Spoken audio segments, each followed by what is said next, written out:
Hi, what's better today? You're listening to the Leadership Advantage podcast with me, Dr. John Kenworthy, and brought to you by Selsin.com. It's why some leaders thrive and others struggle. Hey there, and welcome to this podcast. This is John, and this week I'm talking about the busyness delusion and why your efforts may not lead to success. Don't know if you've come across this phrase before, but he who stays latest is working hardest. So it's 10 o'clock as you turn the lights out that you switched on that morning as you leave after a 16-hour slog of a day. Grabbing a quick bite as you run for the train home, knowing that the kids will be fast asleep by the time you get there. Another day in paradise. At least you can relax easily at home knowing what a hard worker you are, thinking of all you have accomplished today in the mistaken belief that effort equals results. You could be suffering the busyness delusion. I worked for a French company for a while, some years back, in France, and in spite of their reputation for taking incredibly long lunch breaks, French companies often display what I call a very macho culture.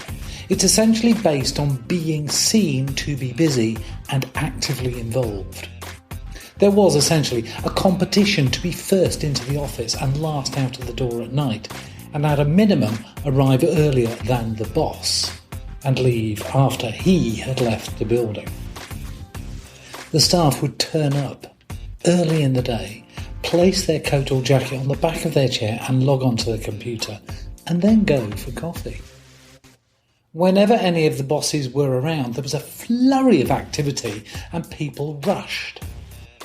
I never really figured out whether people were busy because they were so focused on being seen to be busy, or whether they were busy because they wasted so much time appearing to be busy. Efforts is all about sweating assets. Businesses have long been aware that assets, once bought, fixed assets of course, need to be used as productively as possible, 24/7, 365 ideally, else there is some productivity left unused. The financial term for this is to sweat your assets. It's based on the same idea that when we are working hard, we sweat. If you're ladies, of course, you perspire, but we sweat. The harder we work, the more we sweat. And the harder we work, the more productive we are, or at least that's the theory. As I live in Singapore, it's pretty easy to get a sweat on. All I have to do is turn off the AC. Doesn't make me any more productive, just hot and a little pungent. The thing is, if you were any good at the job, you'd do it in half the time. But Dan Ariely has a fabulous example of a meeting he had with a locksmith. And this locksmith was so good at his job that he did it quickly and efficiently. But the problem is, his customers felt that they were getting shortchanged because it seemed that it was so easy for him and it wasn't worth the money. So the problem for this locksmith was because he was so good at it, people thought it was too easy. See, no one really cares how hard or long you work. Whilst you're worrying about what everyone else is thinking about you, they're worrying about what you're thinking about them.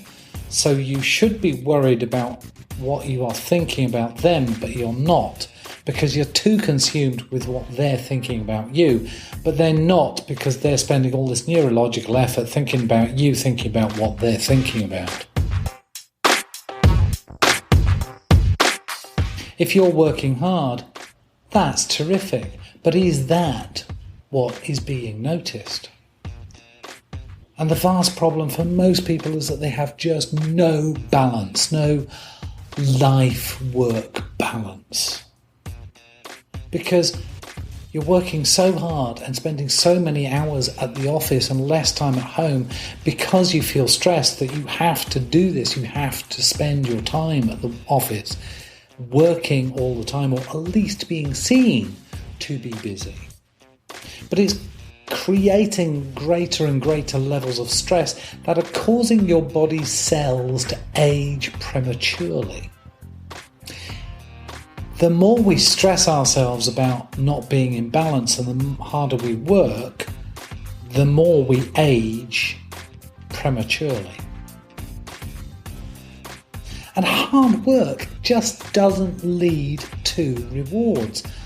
What you really need to be doing is show leadership. What your boss really wants is help to get things done. Not analysed, not talked about, not paraded, done.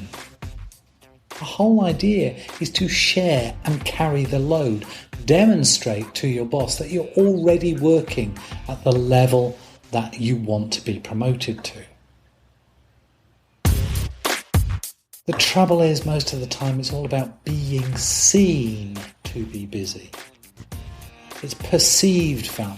People prefer to watch how busy and hard-working a website is when searching for results. They actually like to watch the illusion that the website is working hard.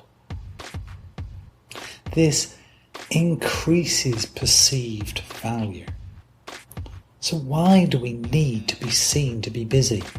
See, remember that website being seen to be working hard as it searches for the result? If it does it instantly, there is no value. Like the example of Dan Ariely's meeting of the locksmith. You need to be seen to be doing something and taking your time over it. But in fact, half the time you could save because you don't really need that. It seems to be true in most offices as well. The people who get promoted are those who are seen to be actively busy and producing results. And that's an and. You've got to be producing results as well as being seen to be busy. That it takes some effort, because if it's too easy, then obviously you're overpaid. It seems that it's no good if you simply get the results quietly and unobtrusively. You have to make sure that the people you need to see you getting those results do see them. It's realpolitik, and if you refuse to play the game, you will be overlooked. Not because you're no good, but those that need to know may simply not see you for all those busy bodies in the way trying to steal the limelight. So what's the answer here? The answer is to be productive and show how effective you are through your results, and making sure that the people that need to know that you're doing it effectively and well. Thanks for listening to this podcast. I hope you've enjoyed it on the Busyness Delusion. If you're falling into the Busyness Delusion, let's talk. Bye for now. You've been listening to the Leadership Advantage podcast with me, Dr. John Kenworthy. If you'd like to find out more, visit us at cellsim.com. It's why some leaders thrive and others struggle.